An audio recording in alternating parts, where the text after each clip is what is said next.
My name is Gavin Evans, and this is my review of The Black Phone.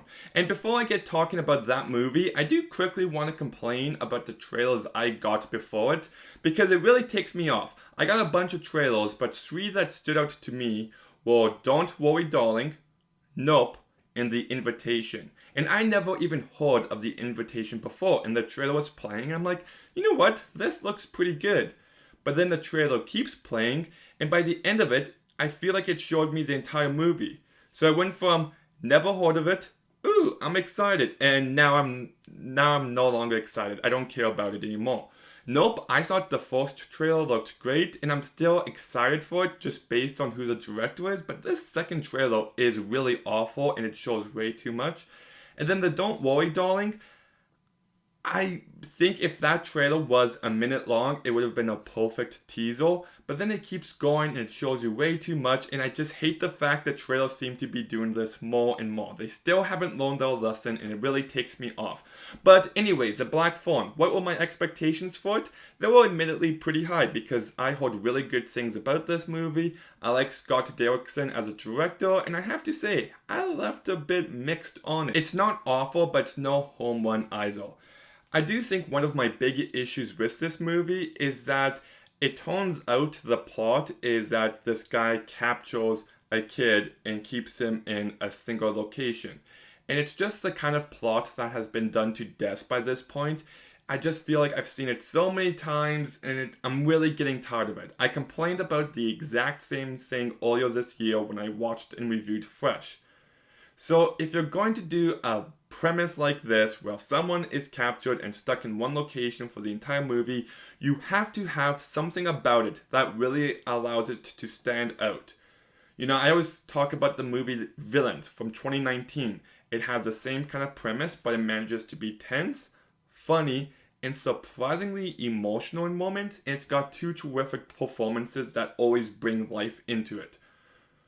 But this movie just didn't have that. I think Scott Derrickson was hoping that the supernatural aspect would be the thing to make this movie stand out, but I actually felt it brought the movie down even farther, just because I thought all that stuff was handled really poorly. It felt a bit goofy and just, it didn't work for me. And I couldn't help noticing that you've got dead kids in this movie, you've got grainy old footage. I really like Sinister, but I feel like Scott Derrickson took too many elements from that movie and carried them over into this movie because as I was watching it, I'm like, this really feels like Sinister right now. And I don't think that's a good thing because it's a totally different kind of movie. So I don't know. I do think it's well directed though. I really like the grainy look of this movie in moments. He is able to create some really tense moments. I would definitely not call this movie a horror movie by any means of the imagination. It is not scary at all. And I wasn't too big on this cast. I really like Ethan Hawke as an actor. He's gave so many amazing performances in his career.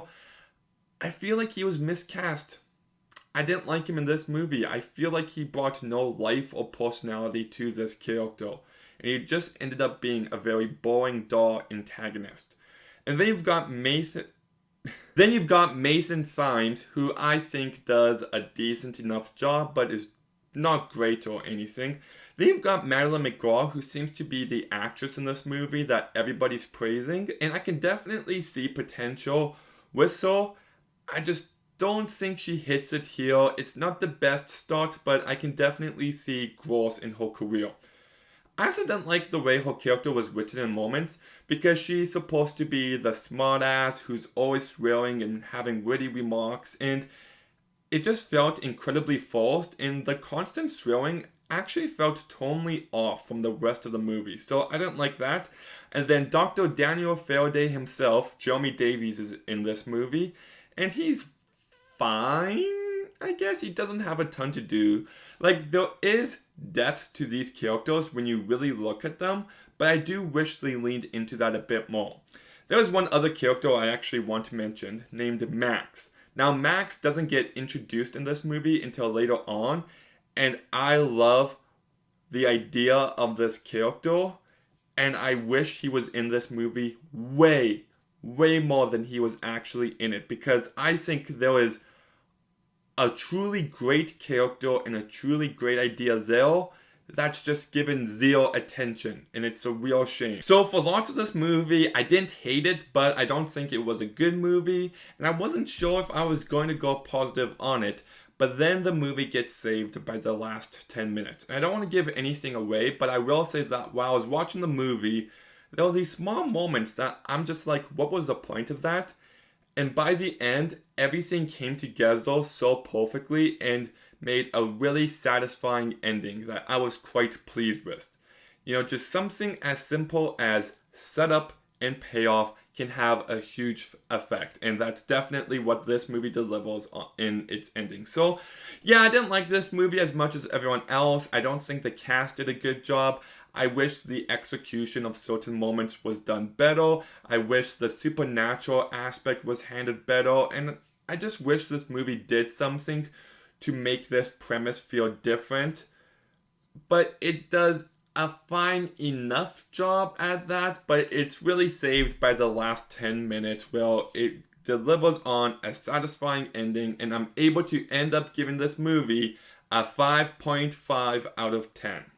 You know, I mentioned trailers at the beginning of this review, and it still baffles me that Warner Bros. Hasn't released the trailer for Salem's Lot yet. I thought for sure I was going to get that tonight, and I didn't. Like, that movie comes out in just over 2 months, and not a poster, not a trailer, no nothing. So I just thought that was odd. But anyways, have you seen The Black Phone? What did you think about it? Let me know in the comments down below. Make sure you like, make sure you comment, make sure you subscribe. Stay tuned for some more videos soon, and Gavin out.